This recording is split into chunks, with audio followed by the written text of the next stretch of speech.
الحمد للہ وکفا وسلام علی عبادہ الذین اصطفیٰ اما بعد۔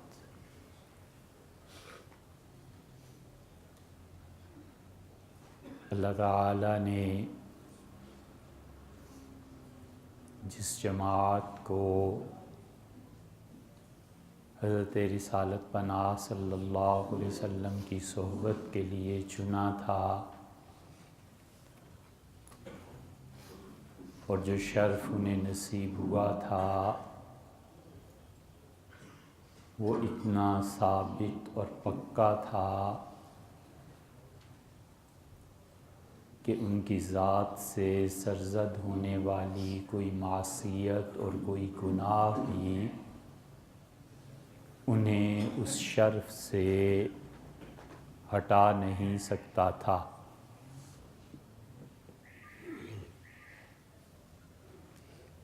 ایک شخص جو رسول اللہ صلی اللہ علیہ وسلم کی زیارت سے مشرف ہوا ہو، وہ مرتد ہو جانے کے بعد اگر مسلمان ہو گیا تو بھی اس کی صحابیت برقرار رہے گی۔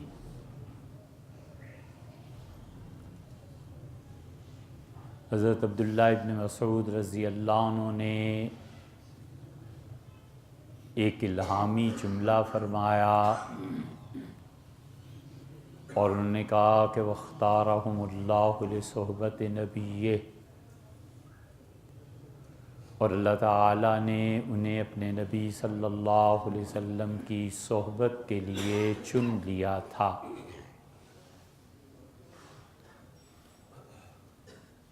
پھر ان لوگوں کے مختلف مدارج طے ہوئے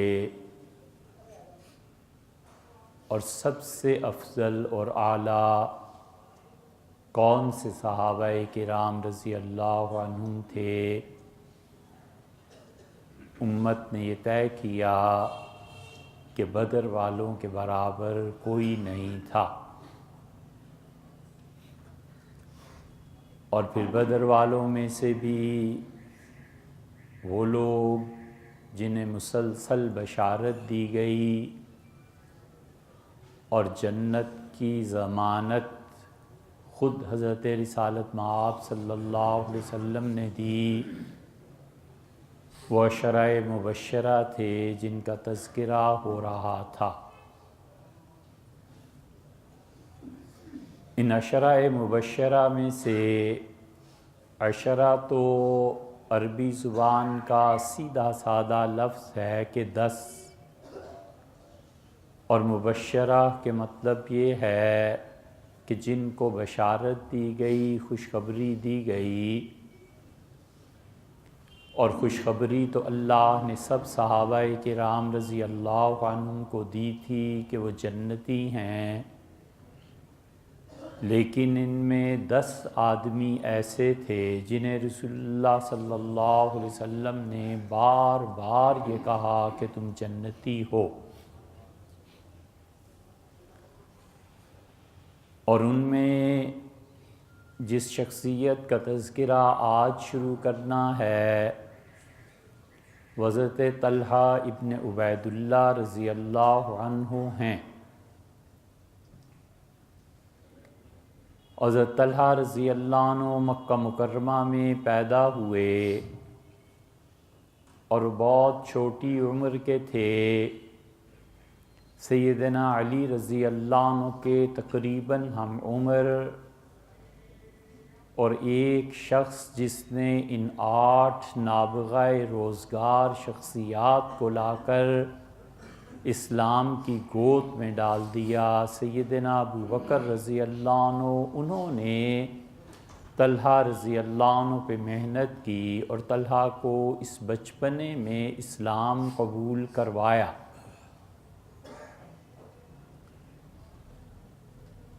اور سیدنا طلحہ رضی اللہ عنہ نے رسول اللہ صلی اللہ علیہ وسلم کا دامن پکڑا اس دور میں جب کسی شخص کے لیے یہ کہنا کہ میں مسلمان ہوں ممکن نہیں تھا۔ چنانچہ 13 سال اگر آپ نکال دیں مکہ کے دور کے تو حضرت طلحہ رضی اللہ عنہ کی عمر رسول اللہ صلی اللہ علیہ وسلم کی ہجرت کے وقت کل 24 سال کی تھی۔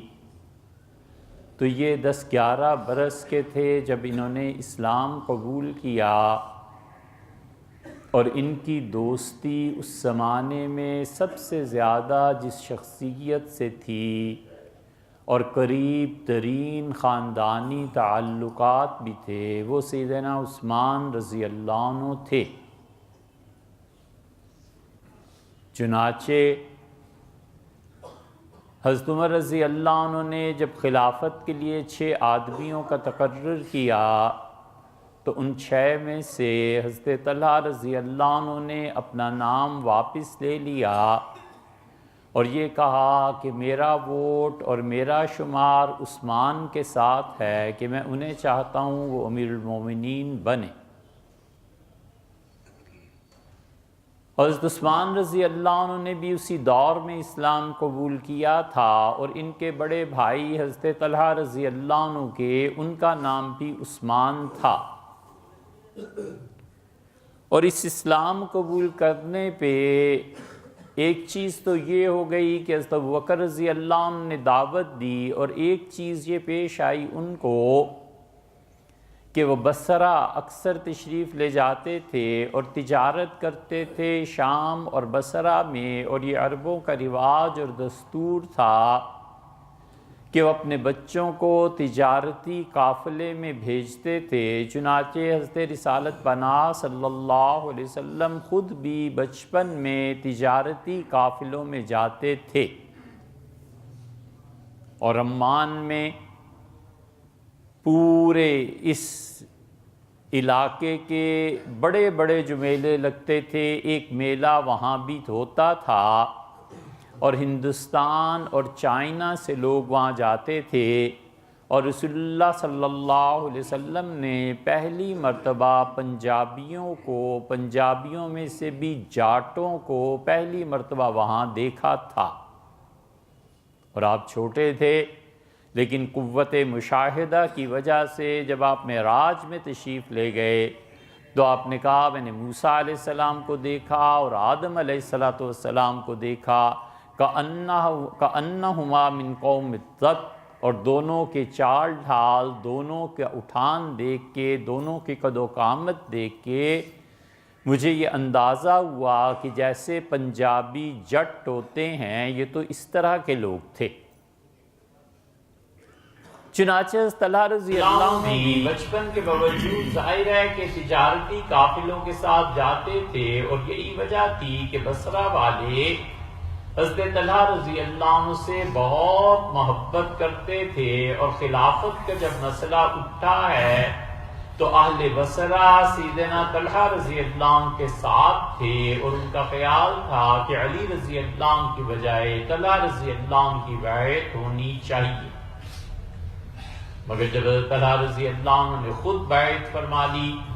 سیدنا علی رضی اللہ عنہ سے، تو پھر بصرہ والے خاموش ہو گئے۔